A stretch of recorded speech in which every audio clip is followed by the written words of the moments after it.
Hello and welcome back to Sportsnet Lakers, brought to you by Arrowhead Mountain Springwater. I'm Allie Clifton. James Worthy, Mike Bresnahan, Mike Trudell is handling things downtown at Crypto.com Arena. Not the way you want to start the postseason if you're the Lakers. Minnesota came in and took game one, winning by 22, 117-95. Look, a lot of excitement for LA coming into this one. They led by 7 after 1, but really, after that second quarter started with a 10-2 Minnesota run, turned into a 38-20 second quarter. They never really looked back. How about this stat? Despite a 17-6 run to close out the third by LA, Minnesota won those second and third quarters 73-50. Big game. The momentum really changed in that second quarter for Minnesota. And look, it is just one game. Fortunately, it's a best-of-7 series, but this is disappointing, to say the least, to start. Yeah, it's you can say it's only one game, but it's one game that Minnesota made a hell of a statement, and it set the tone. And this one game has given Minnesota a lot of confidence. They came into this game only, I think, one game short behind the Lakers. I think the Lakers won 50 games, they won 49. And their team is well balanced. I thought Jaden tonight for them was exceptional. A 6'8" guy that plays with a 7-foot wingspan. Defense was exceptional on Luka and whoever he was on. He got 25 points. They took 41 threes tonight, and they hit a lot of them. They hit a lot of them uncontested. They're a really good defensive team. This team scared me when the Lakers drew them.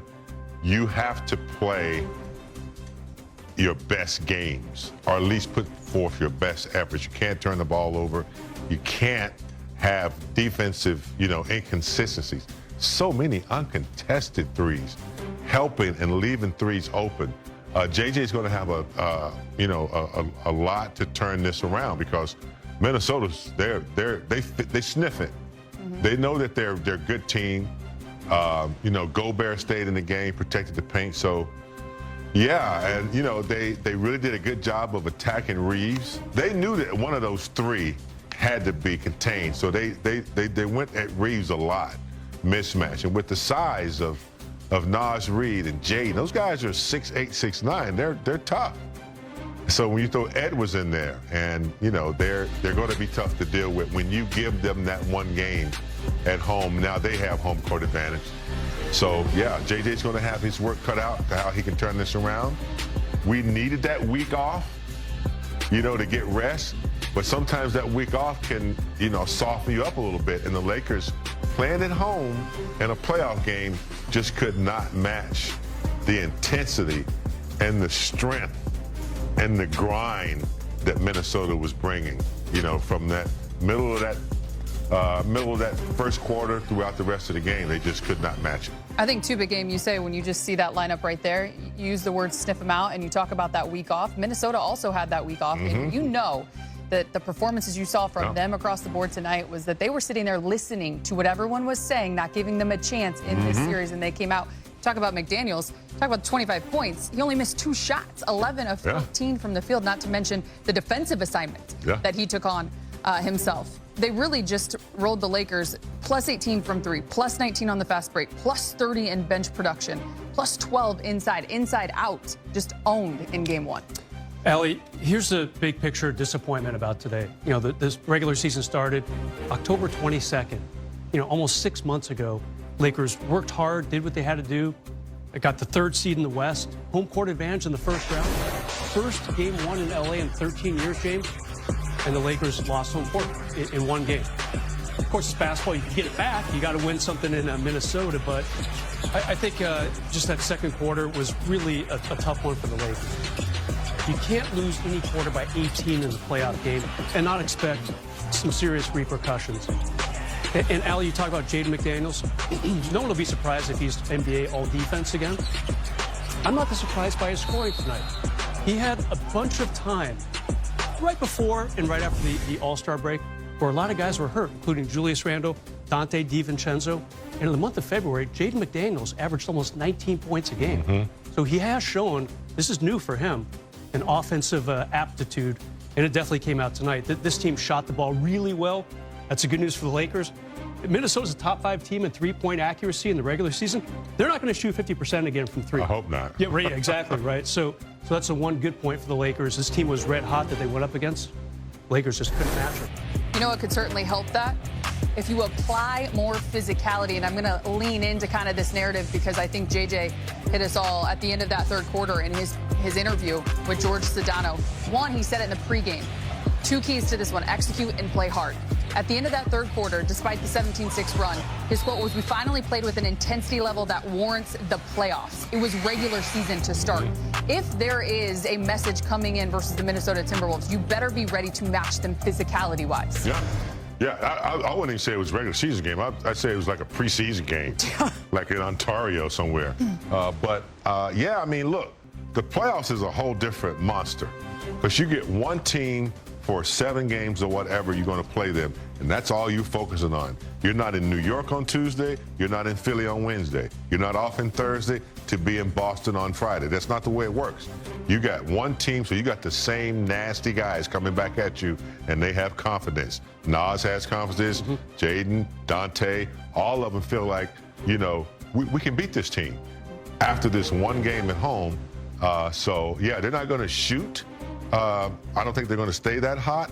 But if the Lakers don't match their physicality, I didn't think Rui, I'm just saying, I don't think he was there tonight. They kind of manhandled him as well, too. And that's not what you expect out of Rui. And you look at our plus-minus points, it's all negative. So, and I think that's just not because of missed shots, not because of, you know, scoring or anything like that. It's lack of effort, lack of intensity, lack of matching their effort and letting them, you know, knock you around and push you around. That's not what's going to take place in Game 2. JJ's got a big task to get them back on track defensively. Yeah, your friend Byron Scott, when he was on here about a month and a half ago, he gave the Lakers role players the nickname the Dogs. Vanderbilt, Dorian Finney-Smith, Gabe Vincent, combined they had eight points tonight on offense. Really not much of an impact defensively. Maybe not enough of an impact defensively. We just showed a bunch of Minnesota threes in a highlight package there. A lot of them were uncontested. So it goes back to exactly what you said, Allie. When JJ was talking to the ESPN sideline reporter in the second half, he said, "Hey, you know, we've got to give some effort and show up like it's a postseason and not the regular season." Speaking of JJ, let's hear from him. He's speaking with Mike Trudell in the media. JJ, you went into the second quarter up 7. What did you see flip in the game at that point? They were able to get the start of their run was transition and a second chance. And if you look sort of at, you know, the effort offense areas for them, they ended up with 25 fast break points, which that's always skewed by the counter, so it's more than that, and 23 second chance points. So, you know, the schematics wise in the half court, we'll take a look at everything and see what we want to tweak and all that. You know, that's hard to overcome, particularly when a team is shooting like they were shooting tonight. With that said, that you got to go and look at it, and, you know, they hit 21 threes. How many of those did you feel like were ones that you kind of have to live with to wall up the paint versus ones that you would have liked to see contested differently? Yeah, I mean, I have to go look back at everyone, but I know a number of those were in transition and off offensive rebounds. JJ, Luka was able to get off to such a good start scoring the basketball, but I think he finished with only a single assist. What were they doing to kind of limit his playmaking opportunities, and what did you see on that front when it came to the other guys, particularly early in the first half? A lot of it was just, you know, the coverage scheme they had, not really playing Gobert his normal minutes, and then some late reds, some late veers with him when he was in coverage.